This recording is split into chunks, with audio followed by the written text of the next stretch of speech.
All right, guys, I apologize, but it's finally here. What you're looking for, gaming on the Galaxy S22 Ultra, or the Note 22 Ultra, whatever you want to call it.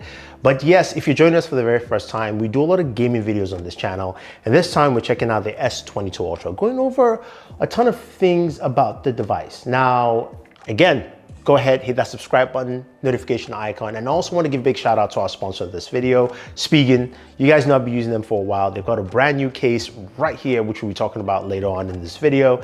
And of course, they do offer lots of cool chargers that you can definitely use for S22 Ultra because Samsung doesn't provide one. All right, so the S22 Ultra is here. It's a beast. It's got a massive display, 6.8 inches, absolutely gorgeous, Super AMOLED 2X display. Not sure why they call it that.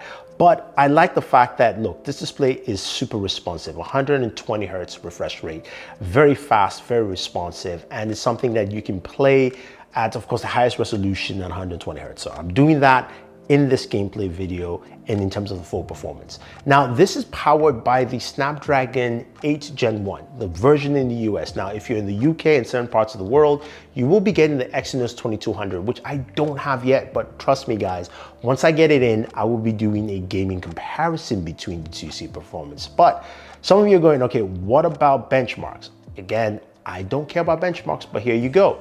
Here's your here's your compute benchmark scores. OpenCL score, 5,873. You can see how it compares to Exynos from last year. It is actually slightly behind. Then if we go into CPU scores, you can see it's 1,216 single core, multi-core 3,429. Better than Exynos last year, better than Exynos again for multi-core last year. So for benchmark guys, that is what you get. But look, I'm here to talk about gaming and gaming performance, and we're going to be checking out a ton of games here. So you can see the games we'll be playing throughout this whole session. And honestly, I have to say that the gaming experience was really fluid and smooth. I liked what I got from the gaming experience altogether. But I will say this, and I'm gonna put it out there right now, temperatures ran a little higher than expected, which actually brings me to, of course, the Spigen case I was talking about. This is the Cryo Armor case. Now, why I like this case and why it actually played a lot with the temperatures, which we'll be talking about, is the fact that this has a mixture of silicon and graphite, so it allows to just help cool the device a little better. But it's not just that. You can see the design here at the back. You can see those blue colors. Now, they've got vents to allow heat dissipation much better, so your device doesn't run warm, especially if you have a case, because we all have cases on our devices. But I like the fact that it actually ran just a little bit cooler to allow me to enjoy my gameplay sessions a little bit better.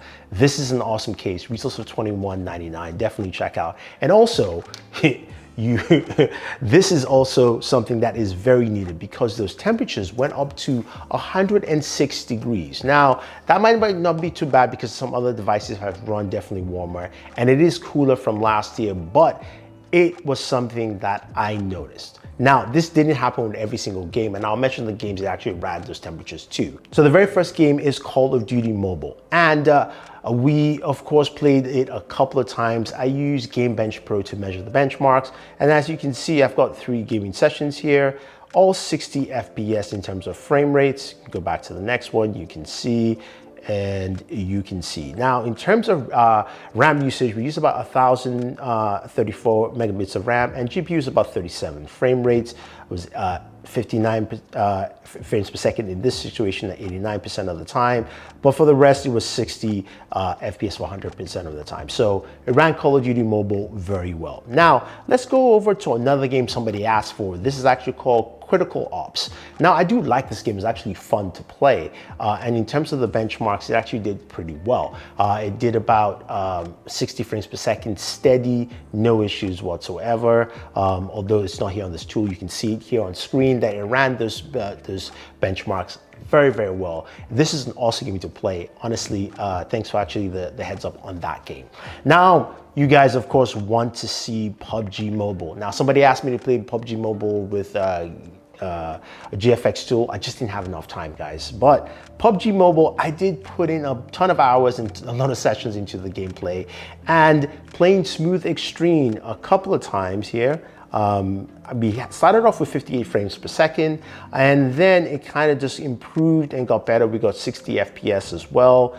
We got another 60 FPS session here, and you can see the RAM usage, 442, GPU 28. It's not really GPU intensive. You can see the RAM usage is still very similar across the board. Now, the one thing I did notice at Smooth Extreme is that the FPS stayed at 60 frames per second for 100%, and your battery usage was about 26% per hour. And we'll get to the battery in a second there. Now, also playing at Ultra HD Ultra, 40 frames per second as you would expect. RAM usage is also similar. GPU usage was much higher because of course it's more graphically intensive at this point. Same thing with just another session as well. You can see the GPU usage. And of course the battery increased in usage to 37% per hour. So which means you're gonna be using more battery juice if playing at Smooth Extreme, but still solid overall. So those games are handled pretty well. Before I get to Genshin Impact, I've got a couple other games to actually showcase. So we've got Lost Light. Now, Lost Light was a fun game and it actually played really well. You can see it also had a higher GPU use at 57 frames per second. You can see the graphics of this game. It looks pretty nice. You can see it's a little bit more graphically intensive. CPU not so much. RAM is much higher at 1,203 megabits usage of RAM, and 60 frames per second. It used that for about 96% of the time. So that was actually pretty good. Battery consumption was actually not decent at 24% per hour. So Lost Light, a fun game to actually check out right there. So let's get to the big hitters in terms of performance and performance usage. So there is Black Desert Mobile. Now, this game here, I couldn't get the GPU or RAM usage of it, but I was running about 43 frames per second at the maximum resolution for it. And I played for 22 minutes and 4 seconds, basically. And the game is intense. There's a lot of particles on screen. It does a lot of stuff, so you can see the kind of performance you get from it. But I will say this though, that yes, even though it ran pretty well, I wanted to get to a stable frame rate, you know, of about hopefully 60, but it stayed at 45, and it was kind of locked between that 43 and 45 there. In terms of frame rate, set at 43 for 92%, and the battery usage is about 24% for the hour or so of use. So that is actually Black Desert, a fun game to play and one that uses a lot of course, juice from the device, if you will. Now, Genshin Impact. Genshin was very, very interesting. So I couldn't actually record it off the device. So I connected it to my PC and I ran Genshin Impact. Now, you know how Genshin is. Using it at, of course, max settings, this game can be very, very intensive to play.